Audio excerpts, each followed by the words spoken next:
semuanya, Assalamualaikum warahmatullahi wabarakatuh.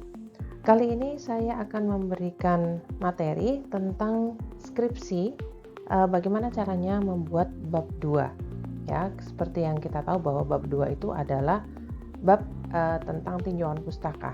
Ya, jadi tentang literatur review, dasar teori, tentang variabel-variabel yang akan diukur di dalam penelitian kita. Nah, terkadang kalau seandainya kita sedang melakukan penelitian ya, namanya penelitian itu memerlukan suatu justifikasi. Apa yang dimaksud dengan justifikasi? Ya, jadi justifikasi adalah segala sesuatu yang memberikan alasan yang tepat kenapa ini kita teliti. Ya, jadi misalnya kita sudah mendapatkan variabel penelitian, otomatis kita harus memberikan justifikasi berupa referensi-referensi yang lama yang sudah mengupas atau meneliti terlebih dahulu tentang variabel tersebut.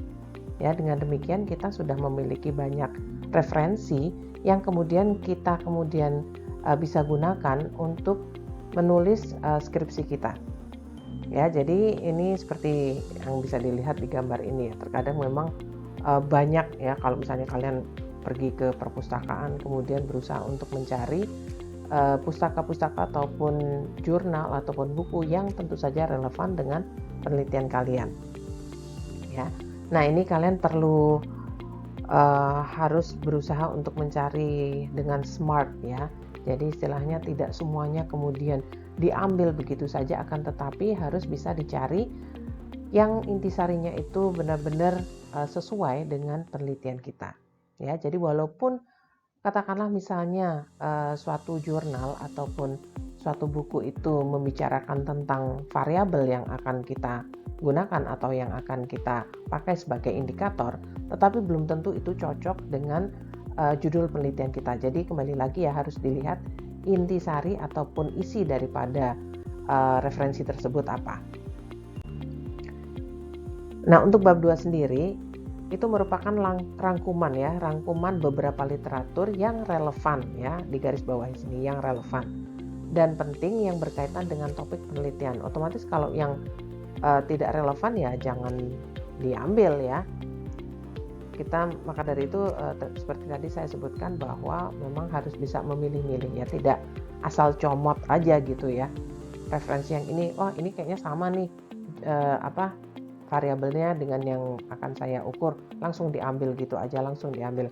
Apalagi kalau seandainya di tempat kita itu banyak yang masih menggunakan sistem copy paste ya.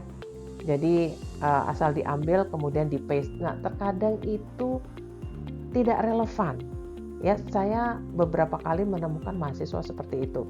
Yang diteliti itu spesiesnya apa, tetapi yang kemudian yang muncul apa ya. Jadi kadang tidak relevan. Kenapa bisa tidak relevan? Ya itu tadi, karena menggunakan sistem copy paste ya, kopas aja. Jadi apa yang dianggap ini variabelnya sama, spesiesnya sama, langsung di copy paste gitu aja.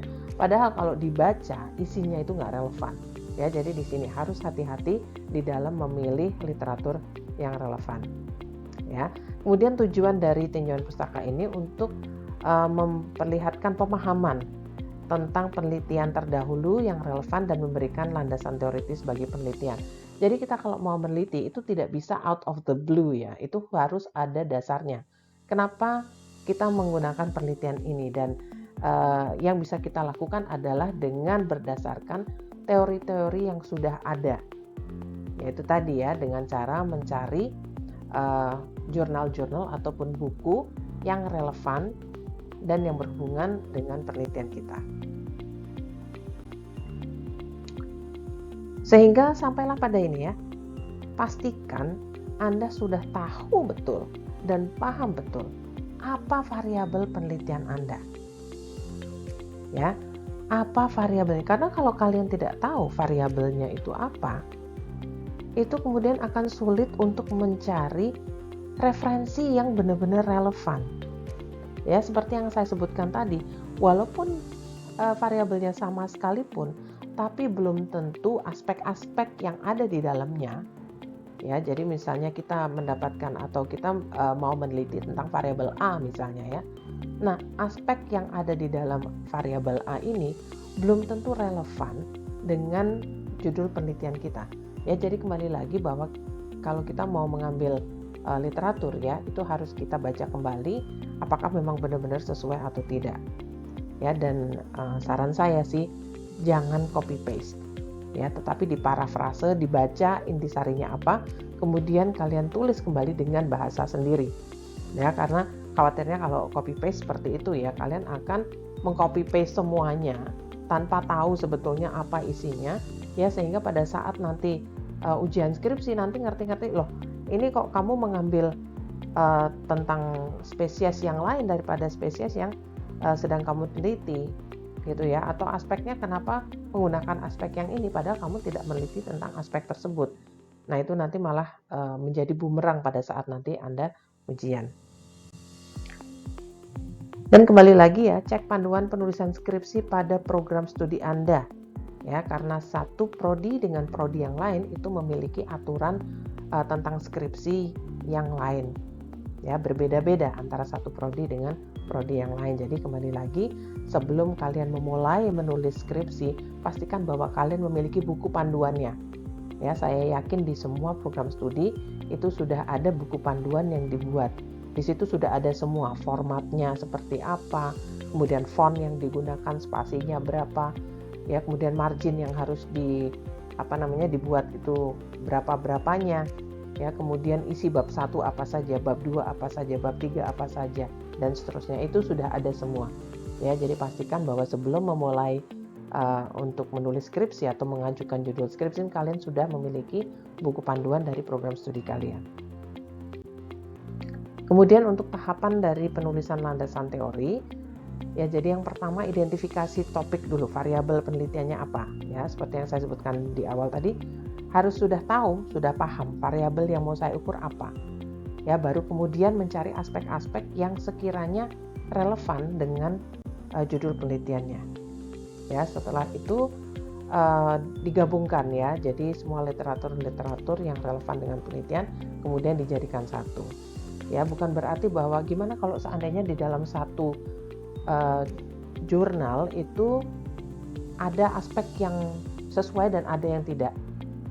Ya, nah ini kembali lagi ya, coba ditanya aturan di prodi bagaimana. Kalau saya sih di tempat kami nggak masalah. Ya, jadi literatur yang digunakan bisa dari beberapa. Kemudian kalaupun misalnya aspek meskipun variabelnya sama, tetapi kemudian di satu literatur itu ada aspek yang tidak sama, ya tidak usah dipakai yang tidak sama. Jadi yang dipakai yang sama aja. Ya, kemudian setelah itu juga mengidentifikasi hubungan ya antara satu variabel dengan variabel yang lain, kemudian riset gap-nya ya, itu apa saja, kemudian juga mencari elemen kunci. Ya, jadi apa saja indikator sehingga kalian bisa mengukur nantinya apakah ini sudah tercapai atau tidak dan seterusnya. Ya, kemudian tipsnya lagi untuk membuat landasan teori, kalian bisa membuat outline dulu. Ya, membuat kerangka ya. Nah, nanti kalau kerangkanya sudah oke, sudah kelihatan semua aspek-aspek ini udah masuk nih, semua variabel udah masuk, baru kemudian tinggal mengisi outline tersebut ya. Itu biasanya akan lebih mudah dibandingkan dengan kalau kalian mikir-mikir di awal. Tapi kalau sudah kelihatan outline-nya seperti apa, ya itu tinggal mengisi dari masing-masing subbabnya. Ya, itu akan lebih mudah. Nah, ini ada juga cara lain yang bisa dilakukan, itu dengan mind mapping. Ya, ini merupakan salah satu strategi juga untuk bisa brainstorming kira-kira literatur review ataupun tinjauan pustaka yang akan dimasukkan itu apa. Ya, jadi ada topik 1, topik 2 itu maksudnya adalah variabel 1 ataupun variabel 2, variabel tergantung berapa variabel yang akan digunakan di dalam skripsi kalian.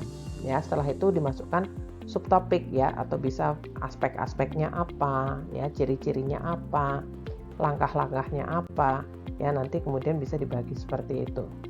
Ya, jadi ini merupakan cara untuk brainstorming juga untuk bisa mengetahui ataupun berstrategi agar supaya kita bisa memasukkan semua indikator itu di dalam suatu frame. Nah, itu nanti akan lebih mudah. Baru setelah ini dibuat outline ya berdasarkan urutan kepentingannya. Setelah itu baru kemudian diisi ataupun dilengkapi outline tersebut.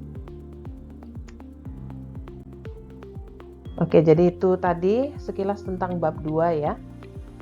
Kalau seandainya kalian merasa, wah ini kok kayaknya belum lengkap ya, silahkan mungkin bisa kalian komen aja. Kira-kira bagian apa lagi di dalam skripsi yang perlu saya jelaskan di sini, nanti akan saya buatkan videonya ya. Dan kemudian kalau kalian ingin melihat tentang bab-bab lain, silahkan dilihat di video yang sudah ada. Oke, sampai ketemu di video-video selanjutnya. Untuk sementara sekian dulu. Wassalamualaikum warahmatullahi wabarakatuh.